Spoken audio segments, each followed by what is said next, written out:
केवट ने भगवान से कहता है, प्रभु हे नाथ, पहले अपने चरणों को धुला लीजिए।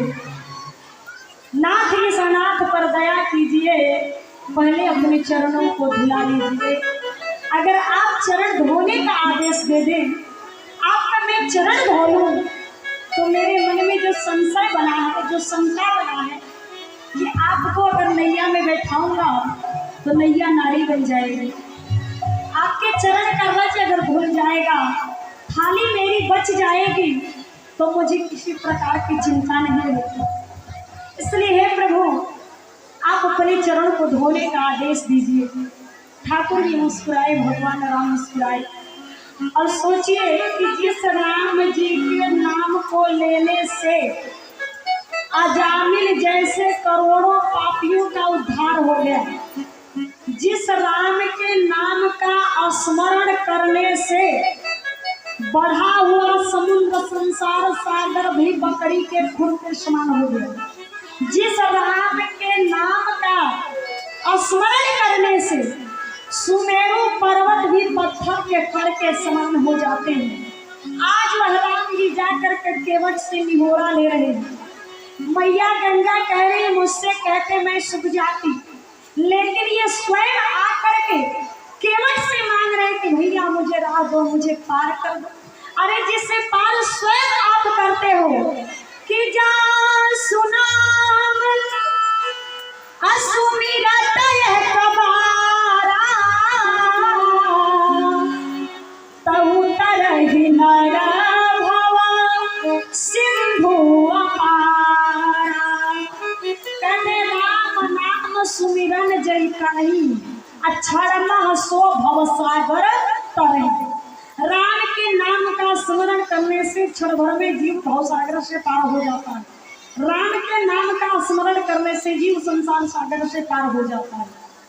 आज वह राम जी केवट के यहाँ गए, केवट से कहते हैं पार कर दो, तो केवट कहता है सरकार आप मुझे चरण धोने का आदेश दीजिए। भगवान कहते हैं, राम जी कहते हैं, कृपा सिंधु बोलया मुस्काई, कृपा सिंधु बोले मुस्काई, कृपा सिंधु बोले मुस्काई,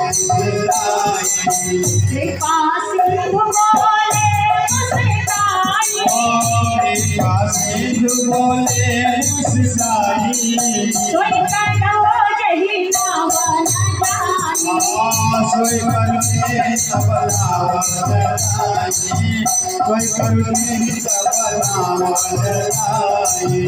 बेटी आन जल पावा पतायो, बेटी आज जल पावा पतायो, होत बिलंब होता रही मानो, होत बिलंब होता रही मानो, होत बिलंब होता रही मानो। श्री ठाकुर जी मुस्कुरा करके केवट से कहते हैं, भैया कृपा सिंधु बोले मुस्काई, असोई करो जिनाव न जाए। आप वही उपाय कीजिए जिससे आपकी नैया न जाए, नाव बच जाए। भैया मेरा चरण ही धो लीजिए। केवट ने जल लेकर के आया, केवट राम रजाय सुपावा, पानी कठौता भरी में आवा। कठौता में जल लेकर के आया और आकर के प्रभु श्री रामचंद्र जी के चरण को धोने के लिए चला। कहते हैं कि अति आनंद उमगी अनुरागा, चरण सरोज पठारन लागा। अति आनंद, जब भगवान के चरण को केवट धोने गया तो बड़ा आनंद से गया और बड़े आनंदित होकर अति आनंद उमा के अनुरागा। भगवान जब भी मिलेंगे तो अनुराग से मिलेंगे। मिले ही न रघुपति बिन अनुरागा किए, जोग तप ज्ञान वैरागा। जीवन में अनुराग हो तो राम बड़े करीब है, याद रखिएगा। अनुराग से भगवान का चरण धोने लगा। राम जी हंसने लगे। श्री सीता जी ने पूछा, प्रभु क्यों हंस रहे हो? जब केवट ने भगवान राम का चरण धोया तो राम जी के चरण को पकड़ लिया, और जब राम जी के चरण को पकड़ा, विलंब होने लगा, तो भगवान राम एक चरणों पे खड़े थे। तो बोले भैया जल्दी कर दो, मैं एक पैर पे कब तक खड़ा रहूं। केवट ने कहा सरकार अपने हाथ से मेरे सर को पकड़ लो, अपने हाथ से मेरे सर को पकड़ लो। अब एक पैर पर भगवान खड़े हैं, और भगवान को लगा कि एक पैर पर तो अधिक समय तक नहीं खड़ा रह पाऊंगा, तो राम जी ने एक हाथ केवट के ऊपर रख दिया। एक पैर केवट के हाथों पे राम जी का है, और राम जी का एक हाथ केवट के सर पर है।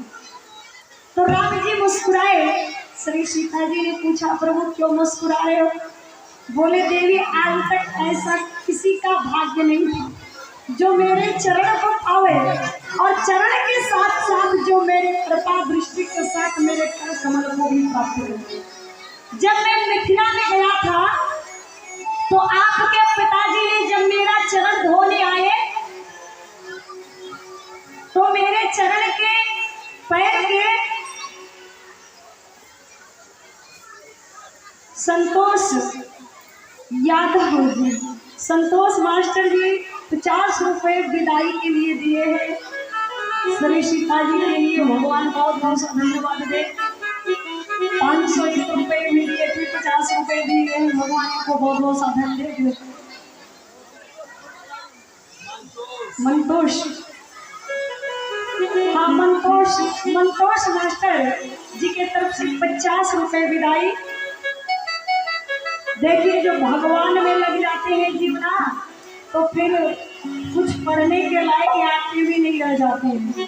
जिस नेत्रों में राम बस जाते हैं फिर राम यहाँ किसी काम की नहीं रह जाते हैं।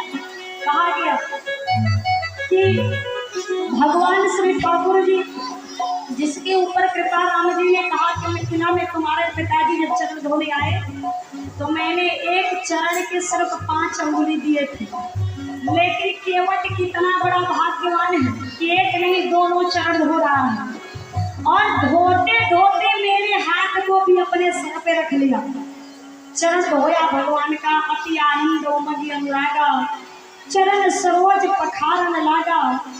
उसके बाद उस जल को स्वयं किया, जितने भी पास पड़ोसी कुटुंबी थे सबको जल को ग्रहण कराया, और जल को एक पात्र में रख करके नैया में रख लिया, और नैया में रख करके कि प्रिया चढ़ाई चढ़े रघु